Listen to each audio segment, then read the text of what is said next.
bya kitufu nti itamula sita nyampulu kugende lwakitulo bagenda gye bakuzaale Rwanda deyo bamubuusize bamulaze because kati kino ekiriwo it is evident enough nti kati Museveni takyalinawo kyayinza kubeera nga jjawo kalulu kati bamubuuze bamugamba olaba akana keezeeyo kati ki ekiddako mu lasita kandi munnaye tuwogerera campaign azireeta mu Uganda manya zeeta Kampala asembera kati mu kibuga ekyala akimaliriza waawulidde eti n'ekyala akimaliriza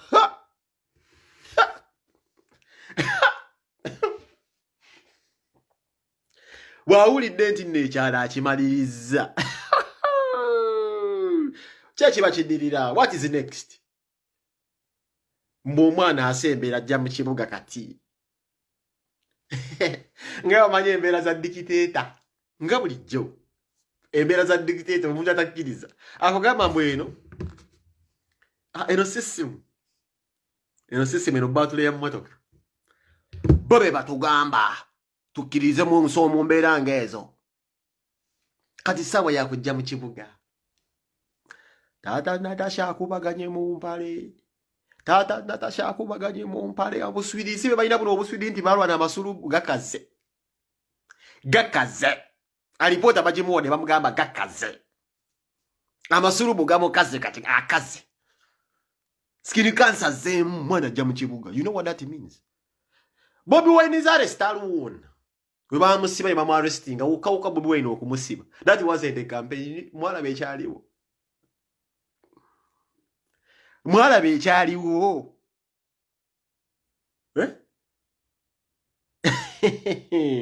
Mwala bekyaliwo nga Bobi Wine bamusiba ekyaliwo mu kibuga wakisika. Just kusiba busibi. Kati musoke munoonyerezeemu ko nga Bobi Wine anoonya akalulu ali mu Kampala omwo ayita amaze kukola mu campaign abayisizaamu eggaali. Patro mwegezezzaako gaana abantu okumulaba. Ini Kampala, ini Brolirire. Mu Uganda yaffe mukimanyi ku Kyagulanyi. Manye kiyinza okubeerawo. Kino kyonna Museveni akimanyi ndi campaign omusajja asobola ozikula ne zitambula mirembe kuba yasinga abantu mu nsi muno. Bobi Wine yasinga abantu mu nsi muno. Kati Museveni kino akimanyi naye atya kamera za Al Jazeera CNN bagenda kulaga namungi w'omuntu ng'afa kasajja. Museveni atya namungi w'omuntu kamera za Al Jazeera kulaga kigenda kubeera bweru because Bobi Wine if he steps a foot in Kampala.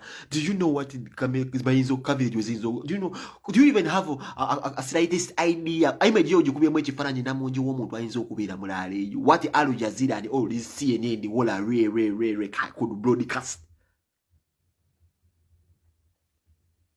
Ekintu okimanyi. Chiringeza Museveni chimuswaliza ddala because when this is the touchline.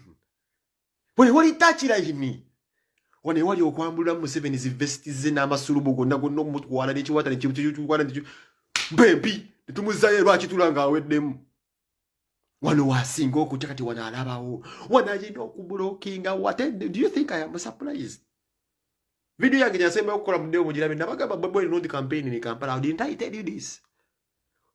Jikiteta chaiza okukkiriza omwana musinga amaanyi okumu exposing in the middle of the town mu Kampala city. When Kampala is the capital city of Uganda, omuswaze nga CNN. Do you know how many international media houses is this same wana amakande Uganda okulaga ekigenda okubeera mu Kampala Bobi Wine atuuseewo? Do you know how many media houses ezifu ziri eri Bobi eziri awo zisimye amakanda nga zirinza just Bobi Wine asembereko ko mu kibuga? Chebayita okwambula omubbi mu Stenseni. Museveni balegera mwambula mu Stenseni. This is omanyisa sikola kwa video nga ndi musanyufu mwe kubanze binne bizze bikola mbiraba ekirala. This is the art. Nanza wa mukulu lumbye kine kintu kibongerere mu kona obokola video. This is the art. Waliwo ekintu Bobi Wine kyaza prophesizing oba kyaza yabeeranga asomesa. Buli gyabadde atambulira njagala mu mpama tulaka mtukana kwa kulu nyo mukatambuze zemba wache ndowooza ojja kumbulira oba pengo oli mukyamo obo sigamba mboze ensingo tutega nenze nkyendowooza.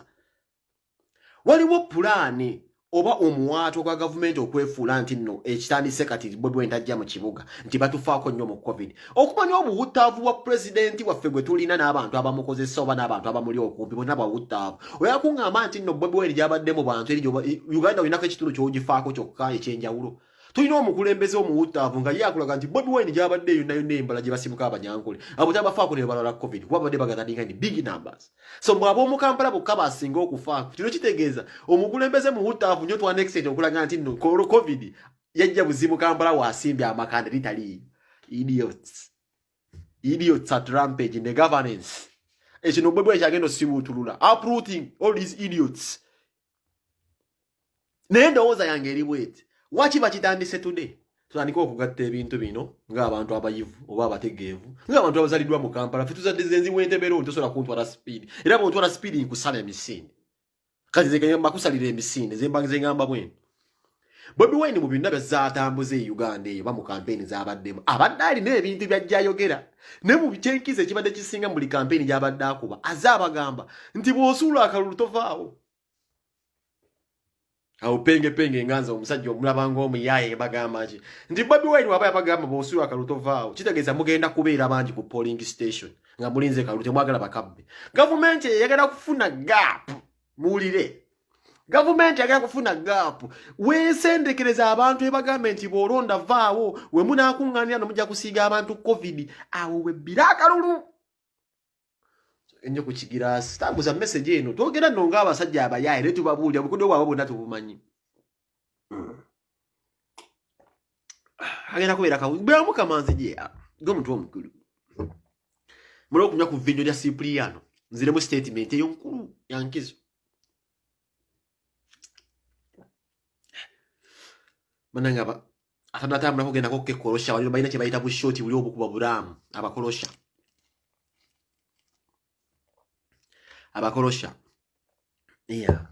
nziremu statement eno mwe mujja kukiraba nga abagamba mbuno tewaliwo muno gye Bobi Wine talina kubeera mu campaign za mu Kampala talina kusembera kubeera ng'anoonya akalulu mbabuulira kino mulo bakimanye bulungi abantu mugenda kubeera ku polling station mubeerewo we butebuti nga mulinze kalulu kamwe mulabe muti gavumenti enoonya enkizo y'okusenda abantu ku polling station ebajjewe bagabe mujja kuddedda nga tububala ebagobe waawo wegenda okubbira obululu. It is not just bino byagamba nti Bobi Wine talina kukuŋŋaanya abantu no omulamwa guli gwa kusenda abantu ku polling station baveewo nti okasuula otambula ogende whereby Bobi Wine yagamba nti is the opposite kyembadde mujja mukola ekyo ne bababba kasuula oyemererewo kakuume. Can all of you stay at the polling station now ne batabagamba government ndo mugenda kwesiga covid mu day ewaka? This is what the government is trying to initiate mu bwangu nga 14 tennatuuka mu bwangu nga 14 tennatuuka yagala kufuna mu watu agubakalulu bana abasajja buli bibanga tutubiraba bogamba nti Bobi Wine talina kujja mu Kampala kunoonya akalulu yeri gye babadde banasiba na Uganda boti balwala covid naye bw'okitulina munyera bigger picture enoonye engeri egamba nti obutagazalinga mu bintu district zeemanyi zetasobola kulya oba kuwangula Museveni azimanyi Museveni ayinza okuliwangula mu Kampala muno nga tumwebaza ki manyi kyatokoze lwaki batandikiddewo okuba Masaka ne kukalika akatalegemmana kannakiwala gye kasoso okukuba Museveni asobola owangula mu Masaka mu Baganda abamukowangaki lwaki Wakiso waki mutunulire ebitundu Bobi Wine bamuganye Museveni asobola okujjawo akalulu n'akawangula akakuba Bobi Wine naye Museveni asobola okubbawo obulu kimuyamba mu byalo sote gyazirina ezo kwa mu byalo ateeka mu polling station eziri fake mu Kampala muno tuli mu basta abasajja abagezi tosobola kubbawo kalulu abaana bakooca kati Museveni ayina okumakinga sure agobawo abantu ku polling stations okwo batenge okuzannyawo ebintu byabwe.